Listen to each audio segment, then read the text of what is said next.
Hey guys, it's Steven here. Welcome back to another video, and it is the big one. Manchester City head to Old Trafford to play Manchester United in the Manchester Derby, and I'm very, very excited. Though weirdly, I'm not actually nervous yet. I think it's lockdown life has numbed the nerves a little bit, but I can't wait for tomorrow, so make sure you hit that subscribe button so you don't miss out on the watch along tomorrow. I'll be going live around 5 o'clock. I'll be chatting about the game, and hopefully it's a joyous, wonderful day, because this is the big one, I guess. This is the game we've been looking forward to since we saw the fixtures.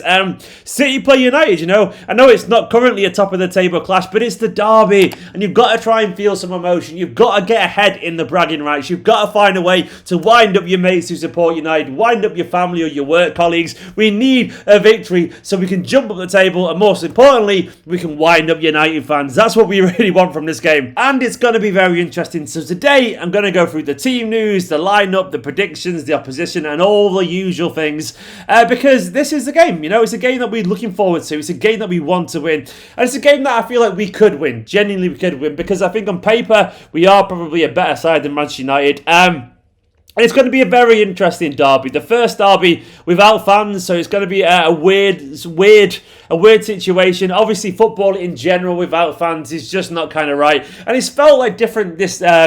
In the build-up for this game, if I'm being honest, it's felt weird knowing that there's none of that camaraderie or that banter with opposing fans that you'd get in the street or with your mates or just chatting to strangers in a pub or something like that. So it does feel different, but it's still important, and I can't wait for to see how the players react to this game, given the current upturn in form. And Guardiola has, of course, been talking about the game as well. He said, thinking we're going to face the best version of them, especially talk a lot about what we have to do. It's not a knockout game, it is 3 more points. Important, of course, because of the quality of the opponent, but there are a lot of fixtures to come, and we try and win our games. He talked about the mood as well in general around the game. He said, in football, you have to show again, but all the mood and the environment of the backroom staff and the players is exceptional this season, with no preparations and COVID. The players have all responded incredibly well, no complaints. Yeah, and of course, it's a big game. I mean, I think last season United, unfortunately, were the better team in these head-to-head games. They won 3 out of 4 last season, beat us twice in the league, and that is never not going to be painful. Though we do have a pretty good record when we head to Old Trafford, and we won 4 out of our last 6 there. Last season, obviously, we were poor, but we did have a defence of what I can remember: Otamendi, Fernandinho, Zinchenko, Cancelo. It wasn't the defence of this season, if we're being honest. And also, the other time out the last 6 was when we played him in the Carabao Cup and lost that because we were playing the kids. So it's understandable. But overall, a record at Old Trafford does tend to be pretty good.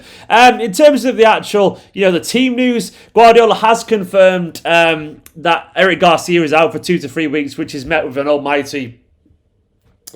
nothing against the guy really, but I mean, I don't think it's really going to affect the first team, is it? And Zinchenko looks like he's the other one who's out. Obviously, he's not been in the squad recently, so I presume that is the other out of the 2 players injured. He also did confirm as well that Ilkay Gundogan has trained well and he's back in contention for the first team, which is good news, of course, as well, because Ilkay has been in good form recently. And also, there was nothing on Aguero, which I can only presume is a positive. If he doesn't mention Aguero, especially after the other day, I can presume his knee is absolutely fine, which is what you want to hear. In terms of the lineup, this is obviously always tricky to predict. You never know what Guardiola's going to do. Is he going to do some mad shit? Is he going to play like a crazy formation? Will he try 3 at the back with Laporte, Stones and Dias? Will he just kind of pick familiarity? Will he bring Fernandinho into the team? Who knows what he's going to do? But this is what I personally think will happen. Now, I think we'd all probably agree. As fine as Zach Steffen was the other night, Ederson is, of course, going in goal. And he's on number 1 for very good reason. So Ederson will be there. And I think the back 4 kind of roughly picks itself based on recent form, based on recent selections.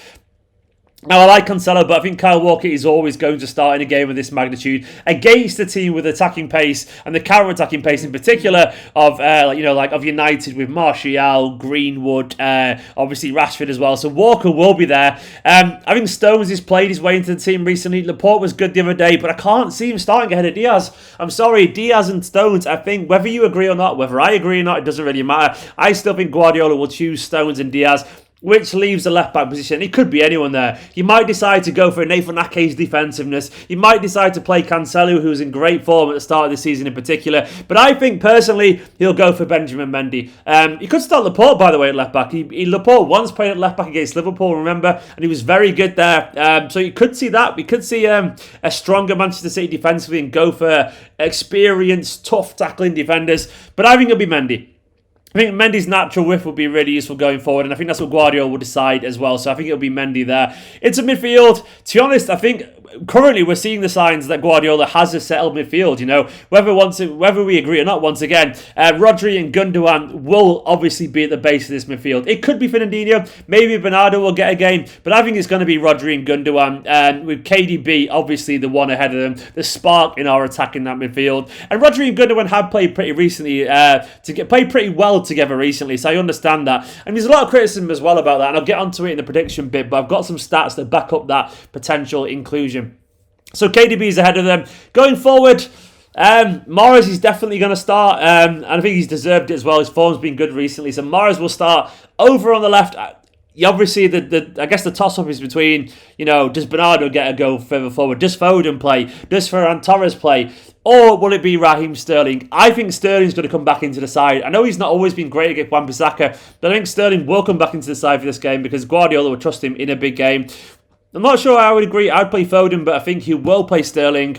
And then obviously up top, I can't see him starting Aguero. I'm not even sure that's a sensible idea either. Aguero's an impact sub, potentially, maybe with Gabriel Jesus starting this one. Jesus, I thought, was really good against Liverpool recently, so I can see Jesus getting the nod here. But it could be Aguero. It could be Foden. He could do a false nine thing. He could do something absolutely crazy. In terms of the opposition, where do you start with Man United, man? They are such an enigma, wrapped in a mystery, dressed in a riddle. They're so confusing. They're currently sat in 6th, 1 point ahead of us.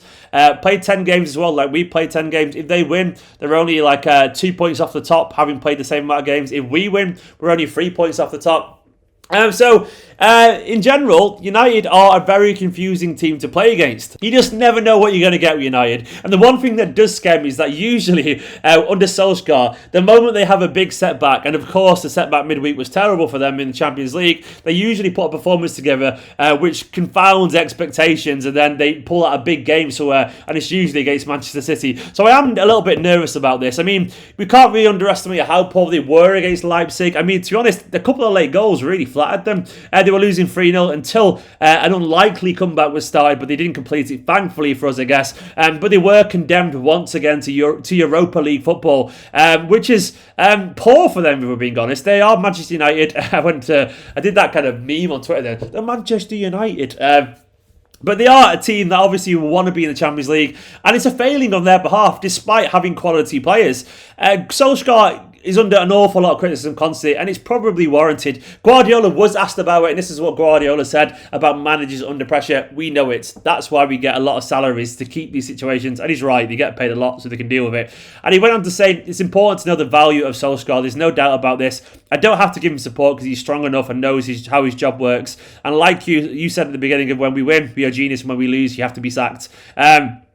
And he's absolutely spot on, of course. I mean, but United, they've got so many question marks currently. Do they play Pogba? He was very good when he came on the other day. But obviously the ongoing Pogba scenario with I guess, with Raiola being Raiola and Pogba being very indifferent. Do they play him? They might do. I mean, also, Anthony Martial apparently is now fit, but Cavani requires a late fitness test. In terms of the team, I can see him playing like De Gea, of course. Wan-Bissaka will probably play because he's played pretty well against us before. Probably Lindelof and Maguire. Tellez will probably start. He's done all right since he joined. Not really set the world light, but done okay. I can see him going for the academy lad in McTominay. Fred will probably play. Will they play Mata for a bit of experience? Maybe, who knows? Fernandes is obviously a given. Rashford, Greenwood. I think Martial might end up playing as well, actually, so maybe not Mata. But Fernandes, of course, is their big threat. And Fernandes is a quality player. I know he gets loads of penalties, and that is one of the things I'm nervous about. But I can't really deny Fernandes is absolutely quality, and he makes things happen for him. So we have to be very cautious. They're in very weird form, but they are a good team with good players. So in terms of the prediction, well, I wanted to go back to that point I made earlier about Gundogan and Rodri. I mean, in the last 10 games in all competitions, we've conceded only 3 times, and we've kept 5 consecutive clean sheets. And in the league, currently, our defence is the second best behind Tottenham, and we have actually the best expected goals against, full stop. So our defence is good at the moment, and a lot of this is down to that Rodri and Gundogan double pivot. I know we weren't really a fan of it, but I've looked at the stats here, and They only played alongside each other in a 4-2-3-1 shape 8 times over the last year. But in those games, City conceded just 3 goals and only 13 shots on target against the likes of Arsenal, Madrid, and 2 meetings with Liverpool. So there's no denying that, basically, even though it's not exciting to watch, we are solid defensively and we don't concede a lot of chances. And we've become very good defensively overall. And Rodri and Gundogan have played the part in it. Now, I'm like the rest of you. I want to see that attacking Manchester City. But I do understand and I do get Guardiola's current preference towards stability and caution. City are a different beast, so we're not conceding as many goals on the counter-attack. Our defence has been better, but this is going to be an absolute massive challenge, given the likes of Rashford, who loves a derby goal, given Greenwood, obviously an academy lad who will be a big United fan and all that kind of stuff, and given Martial's pace, given Fernandes' ability to pop up with a goal from pretty much anywhere, and given the likelihood of a penalty as well. But I do have faith in this side. And I'm feeling confident. I don't know why. I've got a strong feeling about this. I'm going to say a tight, horrible, nervous game. But I'm going to say 1-0 Manchester City. I'm going to say it. It's going to be horrible. Genuinely horrible. But I'm going to say it. Come on, City. Make sure we pick up the points tomorrow. It's absolutely important. It's for the pride of Manchester. And I know life is shy at the moment, lockdown, and we don't get to see our friends. We don't get to watch it in a pub or at the ground. But this still matters. We have to consolidate this recent upturn in form. And this is a massive chance to do it. Guys, come on, let me know your predictions down in the comments, your lineups and all the usual stuff. And see you tomorrow for the watch long. It's going to be good, I promise you. Like, comment, subscribe. Big love to all the patrons currently scrolling down the side of the screen. These guys are my lifeblood. And of course, the YouTube members. And all you guys as well who help support the channel. Get me to 50k as well. And I'll see you tomorrow.